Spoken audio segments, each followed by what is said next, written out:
All right, you guys. So Christine and Brendan Bfield, they were a married couple out of Virginia. So Christine, she was a pediatric ICU nurse, and Brendan was an IRS agent. So in 2019, the couple welcomed their first child together. So since their careers were so demanding, they decided to get a nanny. Now, we don't know who idea it was to actually get an au pair, but in 2021, they ended up finding an au pair and she moved in with them.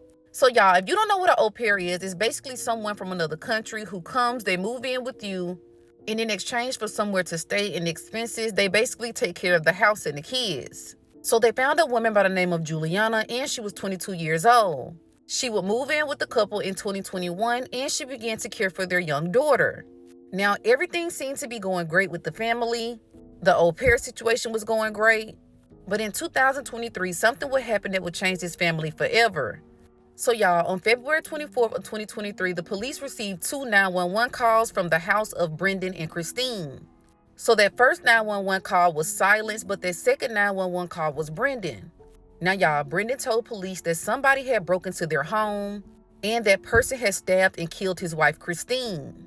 So from what Brendan is saying, he then in return shot and killed the intruder.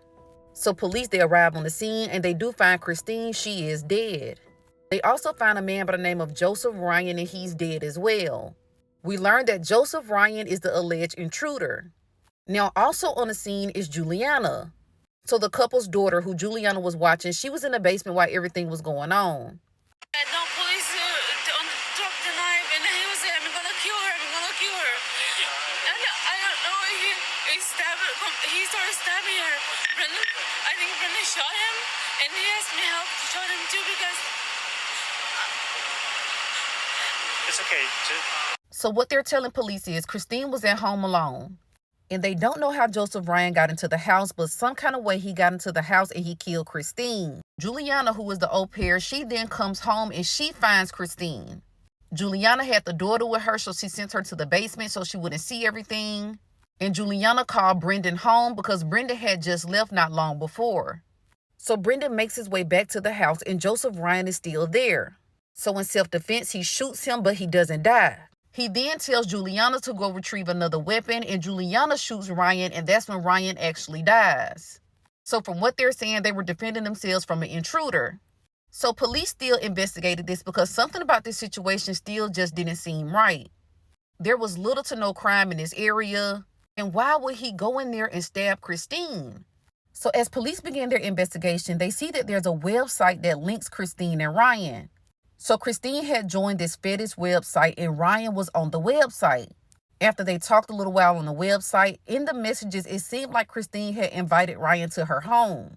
But as they dig a little deeper into the case, they believe that Christine was not the one who actually wrote Ryan. So they pull Juliana in and they start to question her. At first, she sticks with that same story of they came home, there was an intruder. This intruder is the person who killed Christine. But after police go through her phone, they then notice that Christine and Brendan were actually having a sexual relationship. That's when Christine starts to tell investigators, look, I did have a relationship with Brendan and it started about a year after I moved into the home. Y'all, Christine and Brendan had even took trips together to New York City. And she said after that, that's when Brendan had started plotting to kill his wife, Christine. Now, Juliana insists that she didn't think that he would go through with this plot. But she says at one point in time, Brendan even downloaded this fetish app, made Christine a whole profile, but it was really him. He started talking to Ryan as if he was Christine. And when it came down to somebody talking on the phone with Ryan, that's when she would get on the phone and play as if she's Christine as well. So they lured Ryan out to the home that day to make it seem like he was an intruder that just killed Christine. But in reality, y'all, they met Ryan on the app and they included him in this just so they can get away with this murder. So Ryan is just an innocent person. He was just on a website, met a woman who he thought was Christine, but in reality, he was in the middle of a murder plot. So although Juliana admits that she's the one that killed Ryan, she says that Brendan is the one that fatally stabbed his wife, Christine. All this while the daughter is literally in the basement. So at first, Juliana is the only one arrested, but later they go ahead and arrest Brendan as well. So they charge Juliana with Ryan's murder, but Brendan is charged with both murders. Y'all, as if this case is not even more sickening, after Christine was killed, it's being said that Brendan took all the pictures down of Christine, and he put up pictures of him and Juliana in the bedroom that he shared with Christine. Now, y'all, this is just completely sick.